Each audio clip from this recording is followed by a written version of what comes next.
नमस्कार, आप देख रहे हैं SPN 9 न्यूज़ और मैं हूं आपके साथ मनीष कुमार सैनी। हरियाणा और जम्मू कश्मीर में चुनावी परिणाम आने के बाद एक जगह से भारतीय जनता पार्टी को झटका लगता हुआ नजर आया तो वहीं दूसरी जगह से कांग्रेस को। जी हां, हम बात कर रहे हैं जम्मू कश्मीर में हुए विधानसभा चुनाव की। जम्मू कश्मीर में आपने देखा कि किस तरह से जम्मू कश्मीर के अंदर NC और कांग्रेस की गठबंधन की सरकार बनती हुई नजर आई और ऐसे में भारतीय जनता पार्टी सरकार बनाने में नाकाम रही। एक दशक बाद हुए चुनाव में NC और कांग्रेस की जीत हुई, यानी नेशनल कॉन्फ्रेंस और कांग्रेस ने बाजी मार ली है। वहीं हरियाणा की अगर बात करें तो हरियाणा के अंदर भारतीय जनता पार्टी ने एक बार फिर से सरकार बनाने में कामयाबी हासिल की है और तीसरी बार सत्ता पर सरकार बनाते हुए भारतीय जनता पार्टी काबिज होती हुई नजर आई है। लेकिन अब कहीं ना कहीं भारतीय जनता पार्टी CM चेहरे को लेकर मंथन करती हुई नजर आ रही है, क्योंकि फिलहाल नायब सिंह सैनी के नाम पर मोहर लगती हुई नजर आ रही है, लेकिन अनिल विज कहीं ना कहीं बगावती सुर अपनाते हुए नजर आ रहे हैं। वहीं राव इंद्रजीत भी बगावत की लहर छेड़े हुए हैं। अब बात कर लेते हैं दिल्ली की। दिल्ली के अंदर देखा जाए तो विधानसभा चुनाव 2025 में होने हैं और जनवरी या फरवरी के महीने में होने वाले विधानसभा चुनाव से पहले अब तमाम राजनीतिक पार्टियों की निगाहें जम्मू कश्मीर और हरियाणा के चुनाव के बाद दिल्ली की सत्ता पर आकर टिकी है। दिल्ली के अंदर आम आदमी पार्टी 2 बार से सत्ताधारी पार्टी बनकर बैठी है और ऐसे में भारतीय जनता पार्टी लगभग 27 साल का इंतजार लिए बैठी है और आखिर किस तरह से भारतीय जनता पार्टी सरकार बनाए, यही आस लगाए हुए तमाम भारतीय जनता पार्टी के नेता तैयारियां करते हुए नजर आ रहे हैं। लेकिन देखा जाए तो एक दशक पहले भी कहीं ना कहीं दिल्ली के अंदर भारतीय जनता पार्टी की नहीं बल्कि कांग्रेस की सरकार थी और कांग्रेस की सरकार का शासन काफी लंबा चला। उसके बाद आम आदमी पार्टी ने राजनीति में एंट्री मारी और राजनीति में एंट्री मारने के बाद आम आदमी पार्टी ने केंद्र में बैठी भारतीय जनता पार्टी को करारी मात देते हुए दिल्ली के अंदर सरकार बनाई और सरकार बनाने के बाद अब कहीं ना कहीं तमाम राजनीतिक पार्टियां अब दिल्ली के विधानसभा चुनाव को लेकर तैयारियां करती हुई नजर आ रही है। उसमें कांग्रेस, भारतीय जनता पार्टी और आम आदमी पार्टी की भूमिका अहम मानी जा रही है, क्योंकि 3 बड़ी पार्टियां कहीं ना कहीं सियासी मैदान में एक दूसरे के विरोधी के तौर पर उतरती हुई नजर आएंगी।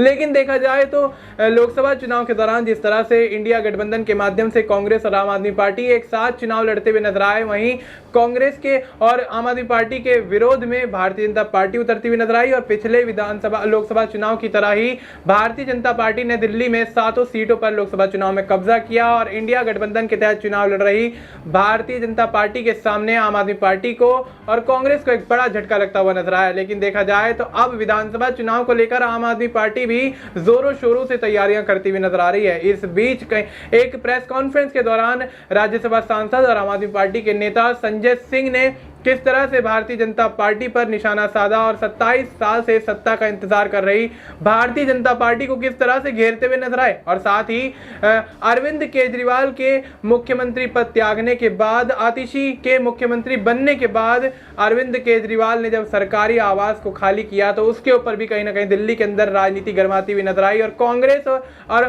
भारतीय जनता पार्टी किस तरह से मोर्चा खोलती हुई नजर आई, ये हम आपने सबने देखा। लेकिन फिलहाल संजय सिंह इस बात को लेकर क्या कुछ कहते हुए नजर आ रहे हैं। दिल्ली के अंदर सत्ता के पर नजर गड़ाए हुए भारतीय जनता पार्टी किस तरह से आगामी विधानसभा चुनाव को लेकर तैयारी करेगी और आम आदमी पार्टी के नेता अरविंद केजरीवाल के बंगला खाली करने को लेकर किस तरह से भारतीय जनता पार्टी घेरती हुई नजर आई, उसका जवाब यहां पर संजय सिंह देते हुए नजर आए। सबसे पहले वीडियो देखिए और समझने की कोशिश कीजिए संजय सिंह क्या कुछ कहते हुए नजर आए। पिछले कई दिनों से भारतीय जनता पार्टी झूठ और भ्रम फैलाने के काम में लगी हुई है और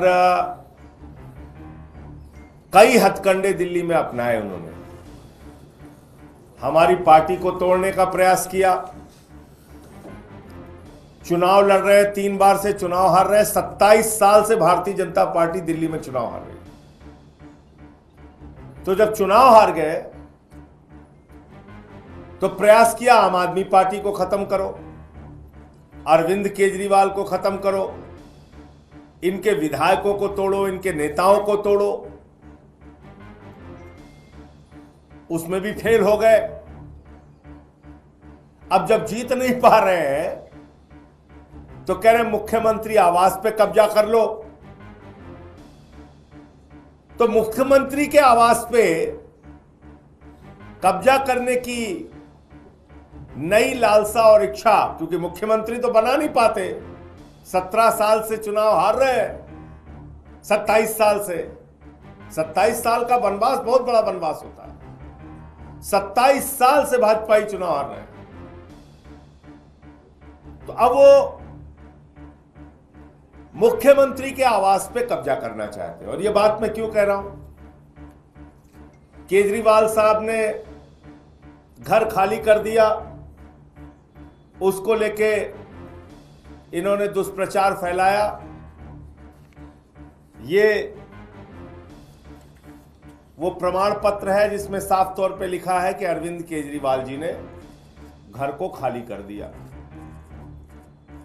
मुख्यमंत्री का आवास अरविंद केजरीवाल जी ने खाली कर दिया, ये उसका प्रमाण है, लिख के दिया हुआ है। तो आपने देखा कि किस तरह से संजय सिंह ने भारतीय जनता पार्टी के खिलाफ मोर्चा खोल दिया और ऐसे में दिल्ली के अंदर आगामी विधानसभा चुनाव को लेकर आम आदमी पार्टियों की तैयारियों पर यहां पर तमाम खुलासे किए। लेकिन भारतीय जनता पार्टी लगभग 27 साल से सत्ता में आने की आस लगाए बैठी है। एमसीडी में भी कहीं ना कहीं भारतीय जनता पार्टी को करारी शिकस्त देकर आम आदमी पार्टी ने बड़ी जीत हासिल की थी और 2 बार से विधानसभा चुनाव जीतकर सरकार बनाने वाली आम आदमी पार्टी का एक बार फिर से सत्ता पर काबिज होती हुई नजर आएगी। एक बड़ा सवाल दिल्ली की राजनीति में इस वक्त उभरता हुआ नजर आ रहा है। लेकिन देखा जाए तो कांग्रेस भी कहीं ना कहीं तैयारियां करती हुई नजर आ रही है। और साथ ही बात की जाए यहां पर आजाद समाज पार्टी की, तो आजाद समाज पार्टी और बहुजन समाज पार्टी भी चुनावी मैदान में उतरने का ऐलान काफी लंबे समय से करते हुए नजर आ रहे हैं। दिल्ली के अंदर किस तरह से सियासत गरमाती हुई नजर आएगी और आम आदमी पार्टी के सामने क्या वाकई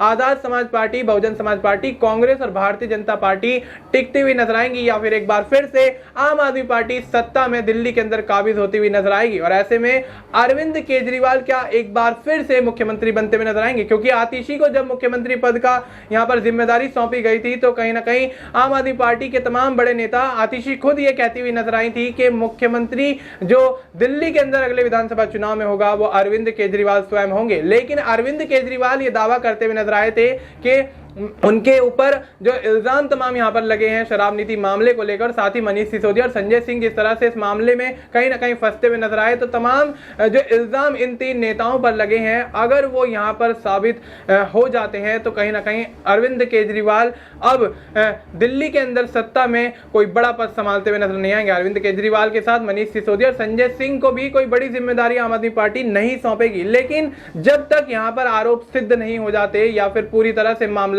का खुलासा नहीं हो जाता है तब तक दिल्ली की राजनीति में अरविंद केजरीवाल ने कहा है कि वो कोई भी संवैधानिक पद पर नहीं बैठेंगे। लेकिन फिलहाल अभी दिल्ली में कहीं ना कहीं एक एमएलए की भूमिका निभाते हुए नजर आएंगे और आम आदमी पार्टी के संयोजक के तौर पर भी कहीं ना कहीं तमाम जिम्मेदारियां संभालते हुए नजर आएंगे। लेकिन देखना दिलचस्प होगा दिल्ली में आगामी विधानसभा चुनाव को लेकर आंकड़े किस तरह से निकल कर सामने आते हैं। क्या आम आदमी पार्टी एक बार फिर से दिल्ली की सत्ता पर अपना राज कायम कर पाएगी या फिर भारतीय जनता पार्टी तमाम जिस तरह से कोशिशें करती हुई नजर आ रही है उन कोशिशों के माध्यम से दिल्ली की सत्ताधारी आम आदमी पार्टी को करारी शिकस्त देती हुई नजर आएगी। फिलहाल आपको इस मुद्दे पर क्या कुछ लगता है, आप अपनी राय हमें कमेंट करके बता सकते हैं। बाकी देश और दुनिया से जुड़ी तमाम जानकारी के लिए आप देखते रहिए SPN9 न्यूज।